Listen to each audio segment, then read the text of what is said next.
Good morning students. Today I will be start partial differential equation MSc second year first math. First year के अंदर हमने ordinary differential equation discuss करा था, जिसके अंदर हमने जो ऑर्डिनरी डिफरेंशियल इक्वेशन होती है उनके सॉल्यूशंस को, डिफरेंट डिफरेंट टाइप्स की इक्वेशंस को, उनसे रिलेटेड थ्योरम्स को, उनके सॉल्यूशन कैसे कैसे एग्जिस्ट कर रहे हैं, उन सब चीज़ों को देखा था। तो सेकेंड ईयर में आपके पास पार्शियल डिफरेंशियल इक्वेशंस आ जाती हैं।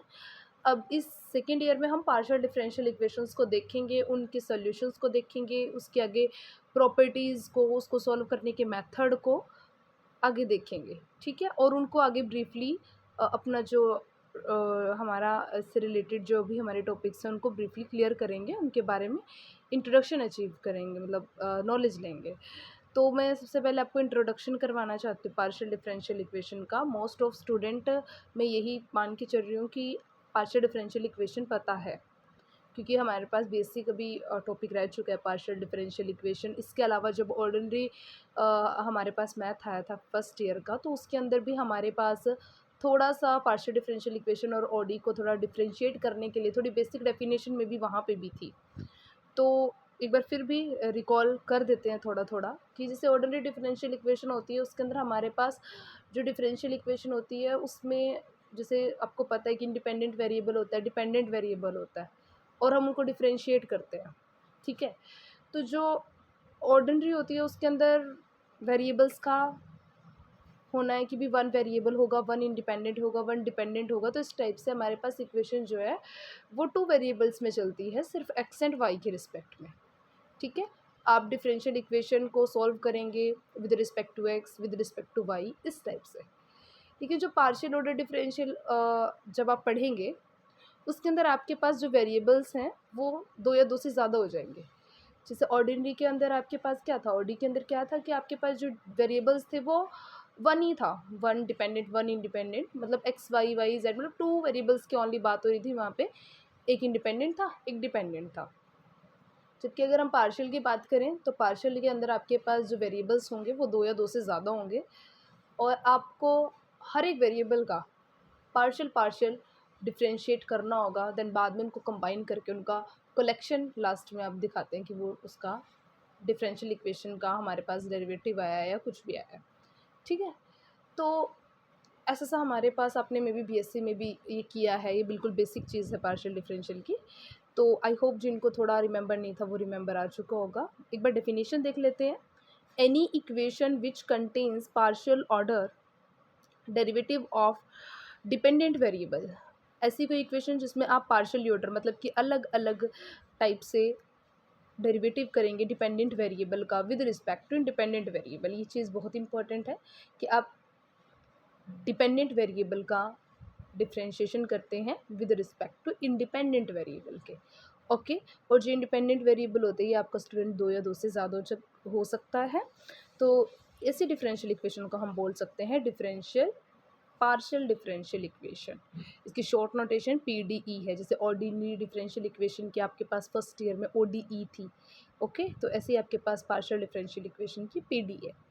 इससे रिलेटेड एग्जांपल के थ्रू समझाया हुआ है कि आपके पास कर ली जेड अपॉन कर ली एक्स, कर ली जेड अपॉन कर ली y is equal to f of x y. तो स्टूडेंट यहाँ पे देखेंगे आपके पास जो डिपेंडेंट वेरिएबल है वो आपका जेड है, और जो आपके पास इंडिपेंडेंट वेरिएबल है वो आपके पास एक्स और वाई है। तो यहाँ पे दो हो चुके हैं, एक्स और वाई, ठीक है।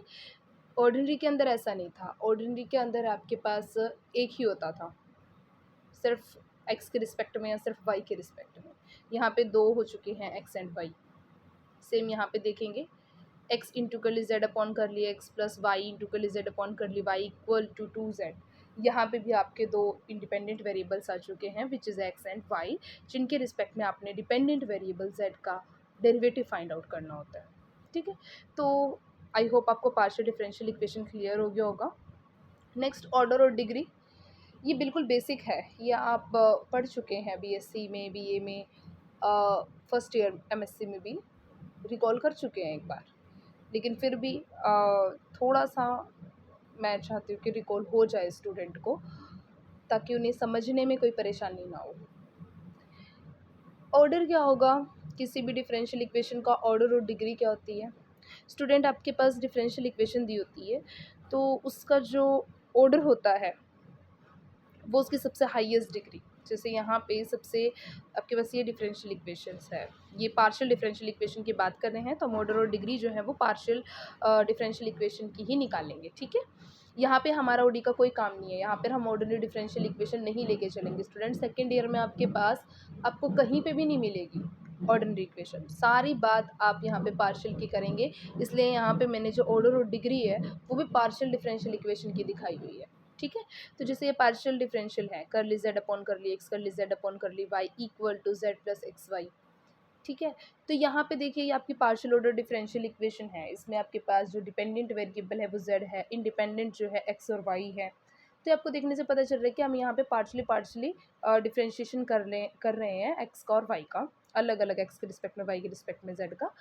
तो यहाँ पे सबसे हाईएस्ट डिग्री क्या है, मतलब सबसे ज़्यादा डिग्री कौन से पार्शियल डिफरेंशियल की है, तो यहाँ पे सबसे हाईएस्ट डिग्री तो हमें 1 ही दिख रही है, तो इसका ऑर्डर हो जाएगा 1। भाई सबसे ज़्यादा नंबर, जैसे इसमें आपको ज़्यादा क्लियर होगा कि कर ली जेड अपॉन कर ली एक्स का होल स्क्वायर, मतलब कितनी बार हो रहा है। देखिए यहाँ पे कर ली जेड अपॉन कर ली एक्स का 2, मतलब यहाँ पे इसका 2 आ रहा है, ये तो मतलब इसकी डिग्री के रूप में आप ले सकते हैं इसको। कर ली क्यूब जेड अपॉन कर ली y cube equal to 2x कर ली जेड अपॉन कर ली। तो देखिए यहाँ पे जो वाई के रिस्पेक्ट में जेड का जो पार्शियल डिफरेंशियल इक्वेशन हो रहा है वो 3 बार हो रहा है। तो यहाँ पे सबसे ज़्यादा बार किसका हो रहा है, इसका ही हो रहा है ना, 3 बार हो रहा है। तो जितनी बार होता है, जैसे यहाँ पे ऑर्डर इसका क्या हो जाएगा 3, और जिस चीज़ का आपने ऑर्डर लिया है उसके ऊपर कितनी पावर है, तो इसके ऊपर कितनी पावर है स्टूडेंट, इसके ऊपर पावर 1 है, तो इसकी डिग्री हो जाएगी 1। सेम यहाँ पे सबका मतलब सबसे हाईएस्ट इसमें 1 ही है, तो 1, और इसकी डिग्री 1 की, तो डिग्री यहाँ पे देखिए 1 ही है। तो आई होप आपको ऑर्डर और डिग्री में क्लासिफिकेशन अलग अलग हो गया होगा कि the order of partial differential equation define as order of highest partial derivative occurring in the partial differential equation, मतलब जो हाईएस्ट पार्शियल डिफरेंशियल इक्वेशन होता है वो उसका ऑर्डर होता है, और जो उस ऑर्डर के ऊपर पावर होती है वो आपकी डिग्री होती है। I hope topic is clear. Next is linear and non linear partial differential equation. Linear और नॉन लीनियर में क्या होता है, कोई भी पार्शियल डिफरेंशियल इक्वेशन है उसको आप लीनियर या नॉन लीनियर कब बोलेंगे। A partial differential equation is said to be linear of the dependent variable and its partial derivative occurs only in the first degree and are not multiplied, otherwise it is said to be non linear। मतलब कोई भी partial differential equation है उसको linear कब बोलते हैं, जब उसके साथ dependent variable partial differential equation के साथ मल्टीप्लाई नहीं होता और वो फर्स्ट डिग्री की है, और अगर वो फर्स्ट डिग्री की है और उसके साथ मल्टीप्लाई हो रहा है कोई ना कोई वेरिएबल, तो वो आपके पास नॉन लीनियर है। जैसे यहाँ पे ये आपके पास एक पार्शियल डिफरेंशियल इक्वेशंस है, कर ली जेड अपॉन कर ली एक्स, कर ली जेड अपॉन कर ली y equal to z plus x y. ये लीनियर है क्यों, क्योंकि इसके पास देखिए यहाँ पे जो कोई ये जो पार्शियली डेरिवेटिव्स आप निकाल रहे हैं इनका, तो इनके साथ कोई भी अलग वेरिएबल मल्टीप्लाई में नहीं है, ठीक है। और एक चीज़ उसमें क्या बोली गई है कि इसकी डिग्री फर्स्ट होनी चाहिए, तो यहाँ पे देखिए स्टूडेंट इसकी डिग्री भी 1 है, और इसके साथ जो ये पार्शियल डेरिवेटिव्स हैं इनके साथ कोई अलग वेरिएबल भी मल्टीप्लाई में नहीं है, तो ऐसी इक्वेशन लीनियर होगी। सेकंड में देखिए आपके पास जो ये पार्शियल डेरिवेटिव किए गए हैं उनके साथ जो देखिए डिग्री तो 1 है, लेकिन यहाँ पर जो वेरिएबल है वो मल्टीप्लाई कर दिया गया है जेड पार्शियली डेरिवेटिव के साथ, तो ये कैसी आ जाएगी, नॉन लीनियर। उसके बाद इंपॉर्टेंट सिंबल जो सबसे ज़्यादा इसके अंदर यूज़ हो रहे हैं आपके, इट इज़ IRN। आर का मतलब होता है स्टूडेंट, यहाँ पे एक तो आर आपका रियल, जैसे आप पढ़ के आए हैं कि रियल होता है, रियल नंबर। एक IRN यहाँ पे क्या आ गया है आपका, आर जो आता है वो आपका यूक्लिडियन स्पेस हो जाता है, और एन जो है वो एन डायमेंशन यहाँ पे नोट होती है। मैं दोबारा रिपीट कर रही हूँ, IRN, ये थोड़ा मतलब अलग हो गया, ये इकट्ठा भी लिख देते हैं कई बार। तो यहाँ पे IR जो आर है उसका तो मतलब है कि ये यूक्लिडियन स्पेस है, ठीक है, और एन का मतलब है ये एन डायमेंशन स्पेस के अंदर है, ये आप प्रीवियस पढ़ के भी आए हैं, डायमेंशन यूक्लिडियन स्पेस है MSc फर्स्ट ईयर में। अगर नहीं पता है तो फिलहाल के लिए आप इतना ही इसकी नोटेशन को याद रखें कि आई आर एन है, या वेयर एन आपका डायमेंशनल यूक्लिडियन स्पेस है, आर भी कोई यूक्लिडियन स्पेस है, आर मल्टीप्लाई आर करते हैं तो वो आई आर स्क्वायर होता है।